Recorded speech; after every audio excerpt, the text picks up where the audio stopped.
In Jason's opinion, everything went surprisingly quickly from there. Whether that was down to the Shorvanti government having less of a bone for paperwork than a human government, or the newness of human recruits resulting in less time for the program to acquire the accompanying bureaucracy, Jason couldn't say. Most of him was leaning toward the latter. Signing up for his engineering program at the university had certainly come with piles of paperwork. It was kind of sad how few people he had to notify of his change in circumstances. While he wouldn't go so far as to call himself a total loner, he had precious few friends and acquaintances. The less said about his family, the better. Which was why, barely a week after he'd fulfilled many a human's dream of laying out one of their alien oppressors, he found himself in a hangar. "You supposed to be in here, human?" a voice asked from behind him. He turned away from the shuttle he'd been examining. "I should hope so. The Marine who marched me in here was quite insistent that I stay still and not move or touch anything." He had a feeling that the Marine in question hadn't had a particularly high opinion of humans. If he was honest, her borderline caustic attitude had been kind of refreshing. It was proof that at least some of the aliens had opinions on humanity that ranged beyond a desire to sleep with them. In his time spent on base waiting to be shipped out, he'd been hit on more times than he cared to count.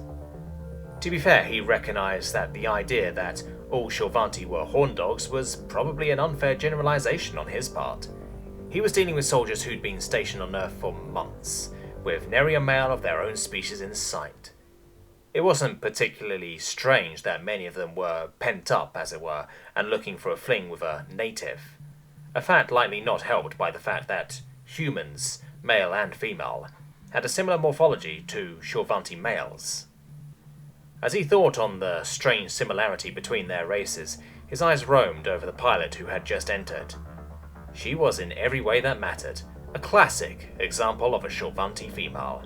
Just under 7 feet tall and built like an Amazon, or perhaps a swimsuit model.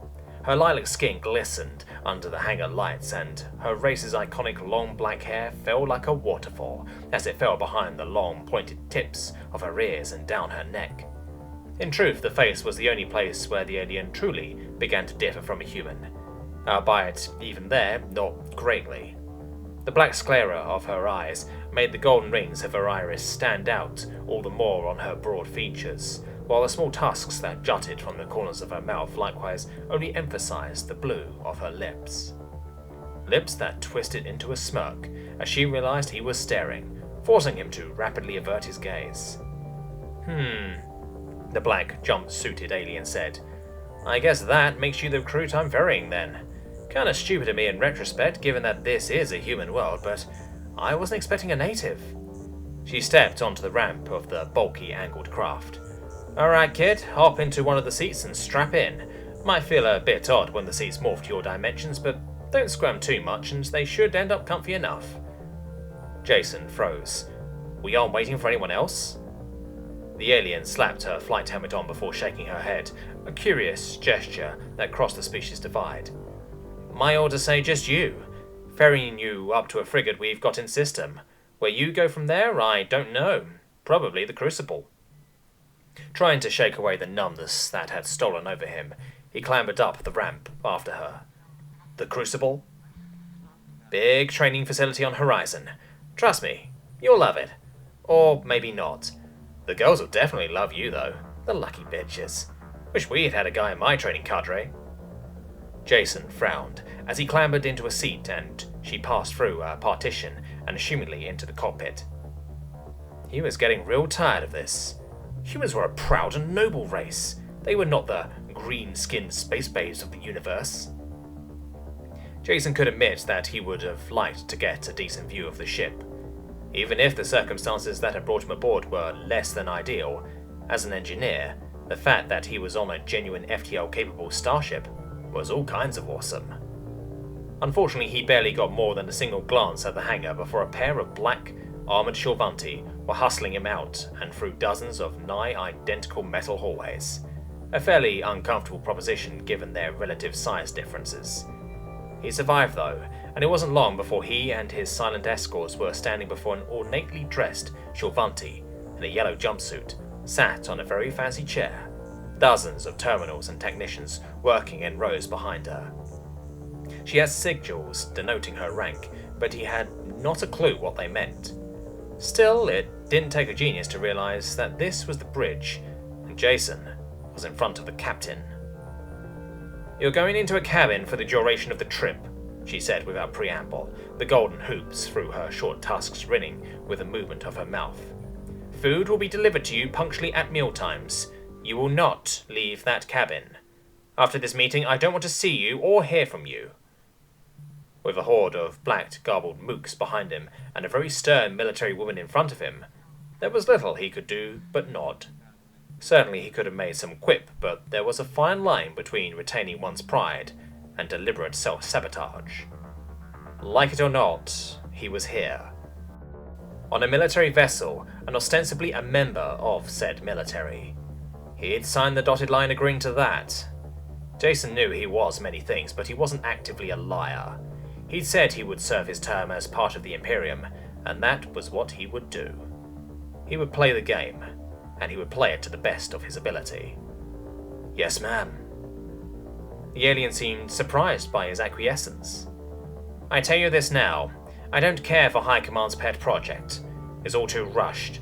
Humanity isn't ready to serve in the Shulvanti armed forces. Empress above. Many of you are still actively fighting against us. Earth has more red zones than green, which is why I think you're a security risk." She frowned as Jason refused to say anything. Perhaps that was what she wanted, for him to speak out in opposition and vindicate her belief. If that was the case, she was going to be disappointed. After a few seconds of tense silence, she spoke again. "You are dismissed," she said with a wave of her hand. "Take the human to his quarters and place a guard on them. I don't want to see a single hide or hair of him until we reach the Crucible." Jason felt a gauntleted hand placed on his shoulder as he was, not ungently, guided from the room. Only one Marine went with him this time, the other walking off down a different corridor. To his surprise, they were barely a dozen meters from the door leading to the bridge when his escort spoke up, her helmet distorting her voice only slightly. "I wouldn't worry about the captain," she said, the featureless faceplate of her mask turning towards him. "She's tough, but fair. Just keep a low profile for the trip and you'll be fine." Jason had to admit he was a little surprised by the unexpected show of support. It must have shown on his face because the alien spoke again. "Don't forget, you're one of us now. We all bleed blue." Jason didn't know what to say to that, so he said nothing and remained silent the rest of the trip down to his new accommodations. "You doing okay, human?" Jason glanced up from the terminal he'd been sitting at as his midday meal arrived, held in the hands of a bemused Shulvanti. "No less sane than I was when I arrived, Sherila," he murmured as he gratefully took the tray from the alien. The food on it wasn't particularly appetizing, doubly so given that it was both Shulvanti and military food. Still, it served to break up the monotony of his isolation some. "So not sane at all?" Jason rolled his eyes at the alien smirk. In the time he'd come aboard, the video of his brawl on Earth had made the rounds through the ship and become a hot talking point. Some were impressed with his chutzpah, some were pissed at his audacity, but most everyone thought he was nuts, which said a lot about Shulvanti arrogance in his opinion. Of course, he had no way of confirming any of that, given that his only point of contact with the rest of the ship was the sailor across from him, and it wasn't impossible the alien was just fucking with him. He doubted it, but he was a cynic by nature. An interesting detail about Sherila was that he was male, one of two on the ship. The other was part of the crew and worked down in the kitchens, while Sherila was the captain's steward, hence why he had been given the job of human watcher.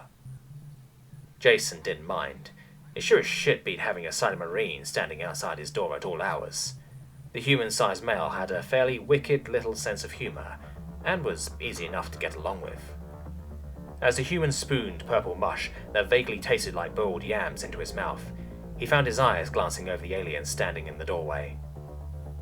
Looking at him, he could kind of understand why Shulvanti sort of lumped human males and females together. Sure, most had a preference, but He'd heard plenty of the girls in his classes complaining about getting hit on in bars by drunken aliens. In many ways, Shilvanti females were pretty close to big purple orcs, and as such had pretty broad facial features. The males, on the other hand, while they had tusks like the females, had a facial structure that ran much closer to what in a human would be dangerously androgynous.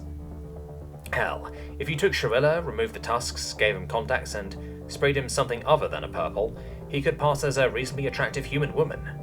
A flat human woman, but a woman nonetheless.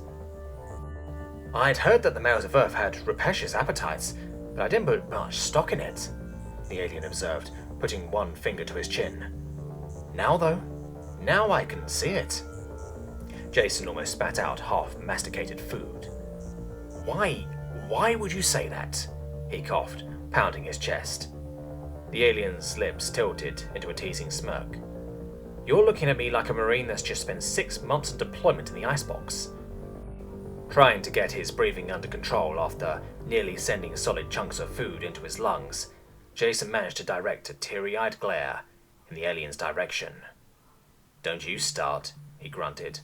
I've had enough propositions from the female side of your species. I don't need any from you. Huh, Sherila said. It'll take more than a saucy look to garner my attentions. I'm a proper gentleman after all. I need wining and dining. He tapped his tusks. Though the idea of two males together?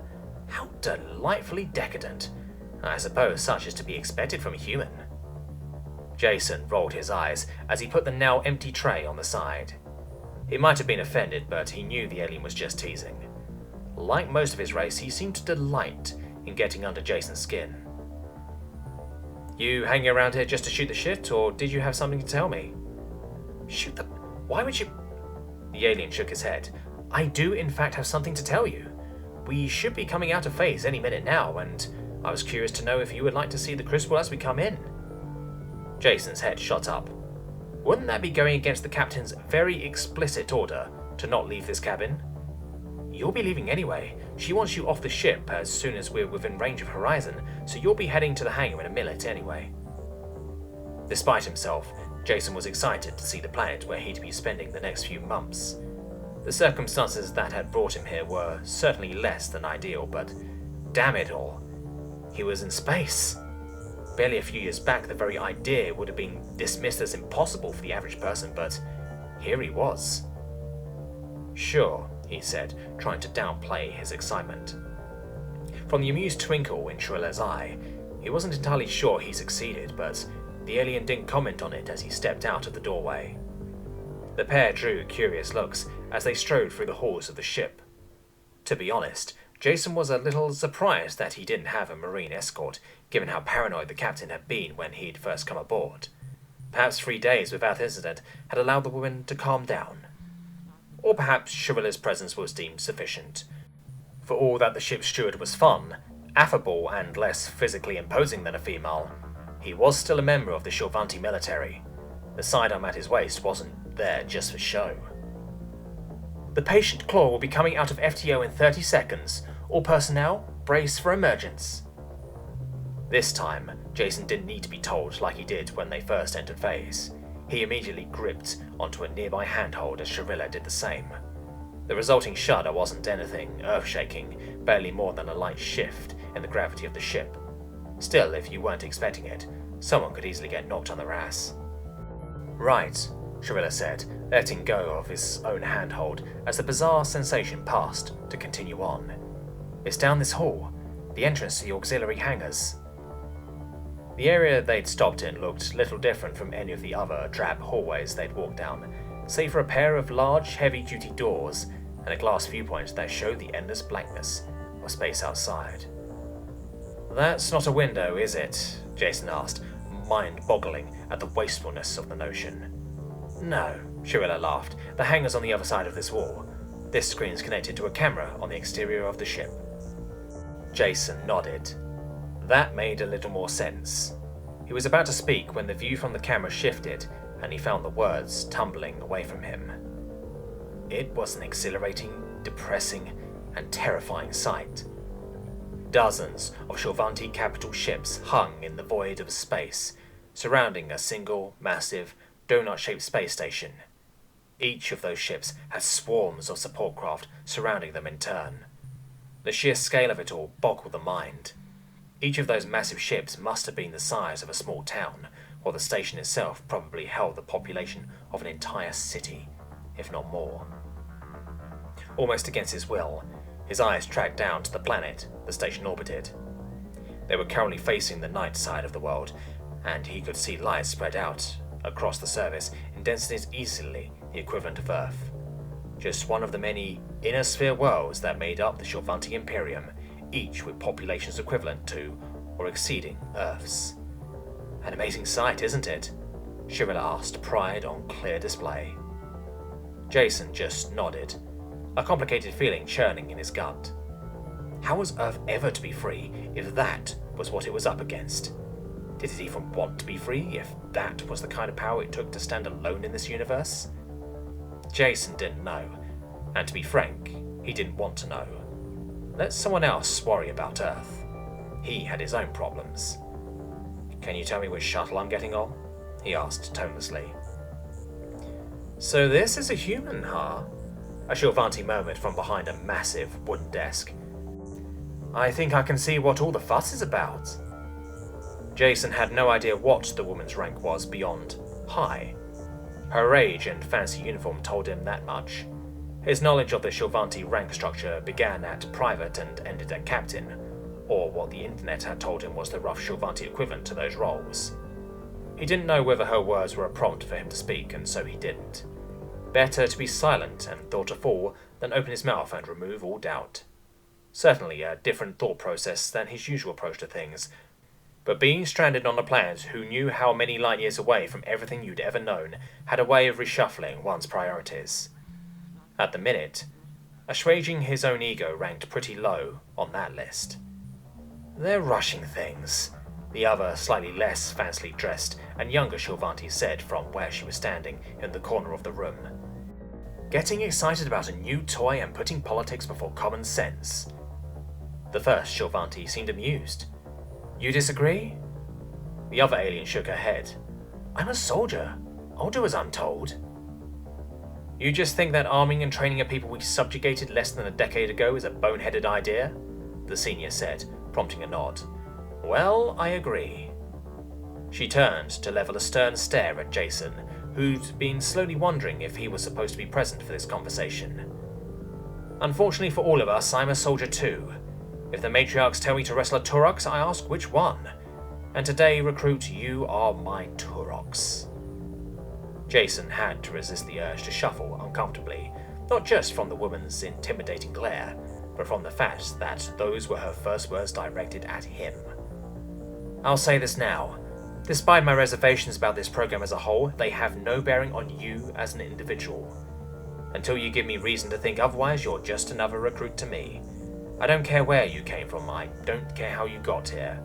I especially don't care what's between your legs. She pressed a single finger solidly into the table. The only thing I care about is how effective a soldier I can make you. Anything else is beyond my purview. This time she waited until Jason realized she was expecting a response. Yes, ma'am. Good. The woman nodded. Unfortunately for you, you're a day late for training. As I understand it, your inclusion in this program was last minute? Yes, ma'am. Jason dearly hoped she didn't ask why, even though part of him was 90% sure she already knew. It would be pretty odd if she didn't. Right, well, your training cadre have already had their equipment and bunks assigned, and are currently enjoying a brisk jog around our campus. From the grin on both women's faces, Jason doubted there was anything enjoyable about it. Sergeant, she called, prompting another Shorvanti to step into the office, and the speed with which she responded suggested she'd be standing outside the door the entire time. Get our newest recruit situated. He's assigned to Cadre 7.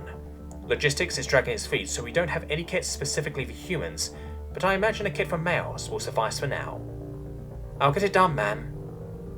The sergeant responded with a hand over her heart, the rough equivalent of a Shorvanti salute, which belated reminded Jason that he hadn't made the same motion when he'd been escorted in, though given that no one had bitten his head off yet for not doing so, apparently it wasn't expected of him yet. Move it, recruit. The sergeant barked, prompting him to follow her as she marched out of the office. He also quickly realised he had to really pump his legs in order to keep up with her long stride as they strode through the base's corridors.